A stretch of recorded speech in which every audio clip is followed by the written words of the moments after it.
আসসালামু আলাইকুম রহমতুল্লাহ। সুপ্রিয় দর্শক, সম্প্রতি কওমি হুজুরদের বিরুদ্ধে অনেকগুলো অভিযোগ জমা হয়ে যাচ্ছে। একের পর এক সোশ্যাল মিডিয়াতে বিভিন্ন ধরনের লোকজনেরা পোস্ট করতেছে। আপনারা দেখেছেন যে সম্প্রতি একজন মসজিদের ইমামকে মিথ্যা মামলায় ফাঁসানো হয়েছিল। ডিএনএ রিপোর্টে দেখা গেল যে মসজিদের ইমাম নির্দোষ, তার আপন ভাইয়ের সাথে সে এগুলো করেছে। তো এখন মসজিদের ইমাম বলতেছে যে আমাকে বিনা দোষে যে জেল খাটালেন এটার আমার ক্ষতিপূরণ চাই। অবশ্যই ক্ষতিপূরণ দিতে হবে, সরকার থেকেও দিতে হবে এবং যে মিথ্যা মামলা করেছিল তারও দিতে হবে। এরপর আমানুল্লাহ সাগর হুজুরের যে বিষয়টা আপনারা জানেন, 11 বছরের একটা মেয়েকে ঘিরে। তো আমানুল্লাহ সাগর হুজুরকে র্যাব গ্রেপ্তার করছে, এখন তিনি রিমান্ডে আছেন। তো এটারও ডিএনএ রিপোর্ট হবে, তবে এটার একটু দেরি হবে, যেহেতু 7 মাসের বাচ্চা। এই বাচ্চা ডেলিভারি হওয়ার পরে বাচ্চার কাছ থেকে স্যাম্পল নেওয়ার পরে তার নানার এবং সাগর হুজুরের স্যাম্পলের সাথে ম্যাচ করা হবে, যারটা মিলে যাবে সে দোষী হবে।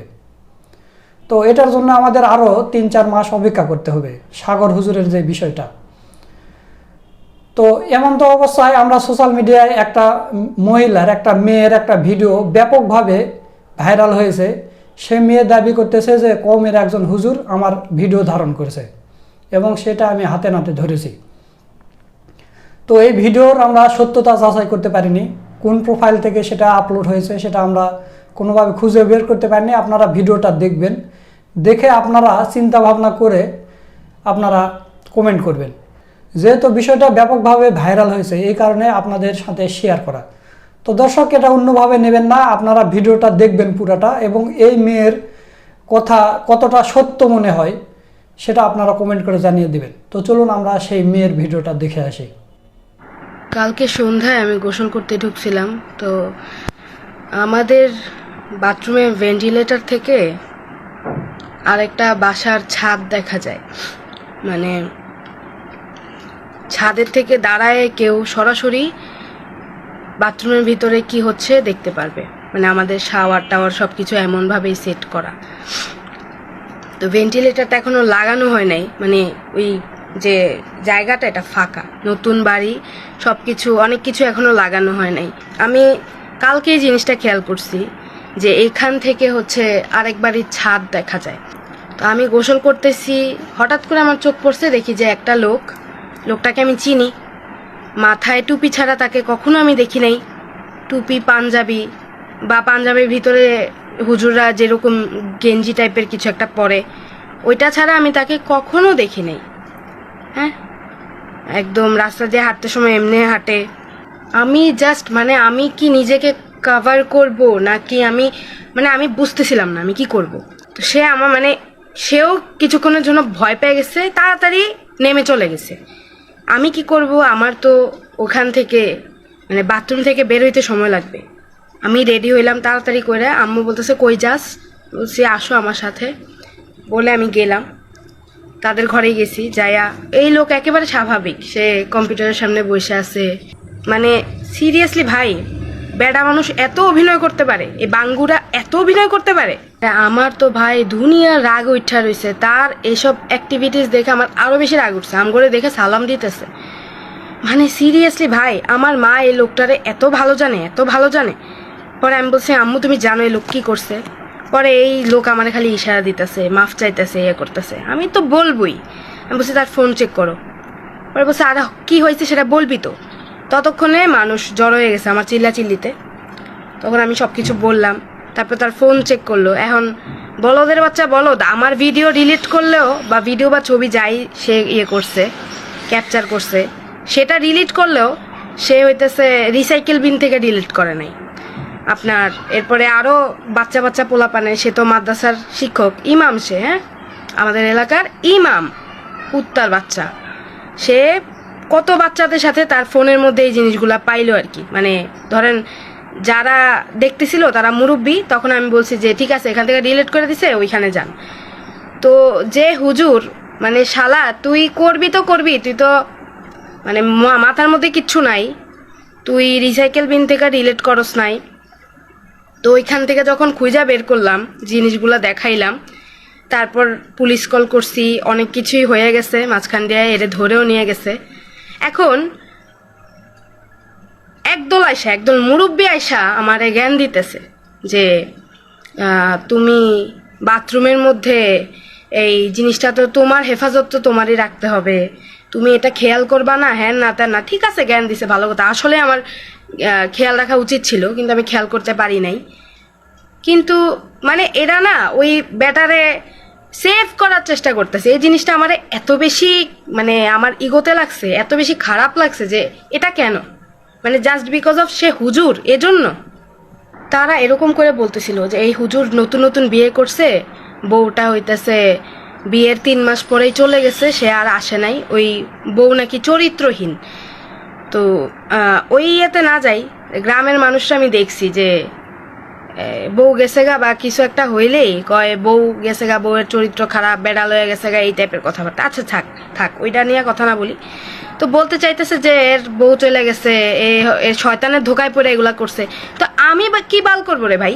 বলতে চাইতেছে যে আল্লাহর ইয়েতে মাফ করে দাও, আল্লাহ এর বিচার করবে, ও তো তওবা ইস্তেগফার করবে। মানে সিরিয়াসলি ভাই, 11 বছরের বাচ্চা প্রেগনেন্ট হয়ে যাইতেছে, এরা ধর্মীয় লেবাস পরে এই কাজগুলা করতেছে। আমি বলতেছি না সব হুজুররা, বাট করতেছে তো। এগুলা নিয়ে আমি কখনো দেখি নাই মাদ্রাসার কোনো মানে একদল গোষ্ঠী এসে তাদের এই জিনিসগুলা প্রতিবাদ করুক যে এরকম কেন হবে, আমরা আমাদের মাদ্রাসা এগুলা হইতে দিব না, আমরা আমাদের প্রতিষ্ঠানে এগুলো হইতে দিব না। আমি কখনো রাস্তায় নামতে দেখি নাই এদের বিরুদ্ধে প্রতিবাদ করার মতো একটা মানে মাদ্রাসা শিক্ষককেও আমি দেখি নাই। কেন কেন? এই লোকটা লিটারেলি, আমি যদি কোনোদিন হারমোনিয়াম বাজাইতাম তখন তো একটু আওয়াজ হবে, যেহেতু একেবারে পাশের বিল্ডিংটা। এই লোক অনেক কাহিনী করতো, সুন্দর করে বলতো আয়সা এগুলো তো ঠিক না, নাফরমানি কাজ কারবার, হ্যান ত্যান, ভুগি চুগি, আরও কত মুরব্বী আছে এলাকার, এরা এগুলো করতো। এদের যন্ত্রণায় আমি আমার হারমোনিয়াম গুছায়ে এমন মানে উপরে রাখা দিছি, এটার মধ্যে ধুলা জমতেছে, আমি এটা নামাই না, এদের যন্ত্রণায় করি না। কিন্তু গান বাজনা খারাপ, নাফরমানি কাজ, কিন্তু এমনে লুকায় লুকায়া মায়াগো ভিডিও করা, লুকায় লুকায় হইতেছে নাফরমানি, মানে লুকায় লুকায় এই কাজগুলা করা, এগুলা খুব মানে এগুলা মাফ করে দেওয়া যায়, এগুলা শয়তানের ধোকায় পড়া করে, এগুলা মাফ করে দেওয়া যায়। কিন্তু গান বাজনা খারাপ, গান বাজনা করলে ওরা একটা দইরা ওই কুত্তার বাচ্চার নামে মামলা তো আমি দিছি। তো সবাই আইসা, এর পরিবারের লোকজন, আশেপাশের মুরব্বীরা, যারা তার কিছুই হয় না, তারা আইসা আমার হাতে পায়ে ধরতেছে, এগুলা মামলাটা তুইলা নাও, এই মানে এরকম হয়ে গেছে, আর এরকম হইব না, আমরা এগুলা খেয়াল রাখমু, তারে আমরা চাকরিচ্যুত কইরা দিমু, কত কিছু কাহিনী করতেছে। কেন? তার শাস্তি পাওয়া উচিত। আমি জানিও না আদৌ যে সে আর কখনো ভিডিও করছে কিনা আমার, আমি আর আদৌ জানি না আর কত মেয়েরা এসবের শিকার হয়েছে, আর কত বাচ্চাদের সাথে সে এগুলা করছে। তার ভিডিও মানে তার মোবাইলটা তো আমি প্রথমে ছিনাই নিছি, আমি দেখলাম বাচ্চাদের সাথে সে যা করতেছে, বাচ্চারা তো জানেও না তার সাথে কি হচ্ছে। হ্যাঁ, নিজে আবার এগুলা ভিডিও করে রাখছো। আরে আমার কি মানে আলগাছের বালরে, ভিডিও করে রাখছে, আবার পরে এগুলো দেখে হাত মারবি। এদেরকে কেন আপনারা মানে শয়তানের ধোকায় করছে এরা বলে আপনারা মাফ করে দিতে চান কেন? 11 বছর বাচ্চা রেপড হয়ে গেছে, 7 মাসের প্রেগনেন্টও, 7 মাসের বাচ্চা ওর পেটে, ওই বাচ্চারে ব্লেম করতেছে। ভাই, এটা একটা বাচ্চা, ও কিছু বোঝে? 18 বছরের নিচে যে কেউ, তার যদি ইচ্ছা থাকেও, আপনি তারে ঠেলা দূরে সরাই দিতে হইব। আপনি পারেন না তারে রেপ করতে, মানে তার সাথে আপনি ইন্টিমেট হইতে পারেন না, এটা বৈধ না। এটা কেন মানে আমি যদি এই খানকির বলা বের হয়, আমি আবার ঝামেলা করব, আমি ছাইরা দিব না ভাই। আমি একা কিছুই চেঞ্জ করতে পারবো না, বাট আমি কথা বলবো যাতে এত কিছুর পরে হইলেও মানে বাপ মা কেন বাচ্চাগুলারে এই কওমি মাদ্রাসা বলেন বা এগুলাতে পাঠাইতেছে। এখন এসে একদল চেতা যাইব যে মা ইসলামের বিরুদ্ধে লাগছে। ইসলামের বিরুদ্ধে লাগি নাই ভাই, তুমি মুসলিম, তুমি তোমার ধর্মচর্চা করবা, এতে আমার কোনো সমস্যা নাই। হিন্দুরা হিন্দুদের ধর্মচর্চা করবে, এতে আমার কোনো মাথা ব্যথা নাই। আমার মাথা ব্যথা এই জায়গায় যে তুমি নিজস্ব একটা প্রতিষ্ঠান খুইলা বসছো, তোমার রাজ্য, এখানে তুমি যা খুশি তা করতে পারতেছো স্টুডেন্টদের সাথে, সেখানে স্টুডেন্টরা কিছু বলতে পারতেছে না। এই মানে চান্সটা থাকবে কেন? আমার কথা হইতেছে এই যে স্কুলে ধর্মীয় শিক্ষক নিয়োগ দিতেছে, এটা আমি অ্যাপ্রিসিয়েট করি যে ঠিক আছে, যদি ধর্মীয় শিক্ষার দরকার পড়ে এটা ঠিক আছে, একটা প্রতিষ্ঠানের আন্ডারে একটা টিচার চাকরি করবে, মানে এখানে কিন্তু আমার মনে হয় না যে ধর্ষণ বা এই ধরনের জিনিসগুলো এত সুযোগ আছে। কিন্তু আমার বাসার মধ্যে আমি মানে মাদ্রাসা খুইলা বসলাম, এখানে কেউ আসেও না, যায়ও না, দেখে না, কারণ ওই যে মানুষের একটা বিশ্বাস যে হুজুর খারাপ কিছু করবে না, হুজুর ভালো। তারপরে আমি বাচ্চাগুলারে এরকম করলাম, এখানে কেউ জানতেছে না, বাচ্চারা বলতে পারতেছে না, এই মানে সুযোগটা রাখা যাবে না, মানে কারো কাছে জবাবদিহিতা করতে হইতেছে না, এটা রাখা যাবে না। এরপরে এদের এই মানে কাণ্ড কারখানা জানার পরে মাইনসে কয় কি শয়তানের ধোকায় পড়া করছে, আল্লাহর কাছে তওবা ইস্তেগফার করব, ঠিক হয়ে যাইবো, এন তেন। ভাই ছেলেরাও নিরাপদ না, ছেলে বাচ্চাগুলোরাও নিরাপদ না, সেখানে মেয়েরা নিরাপদ, এর আমি কেমনে মানে মেয়েরা তো মেয়ে ভাই।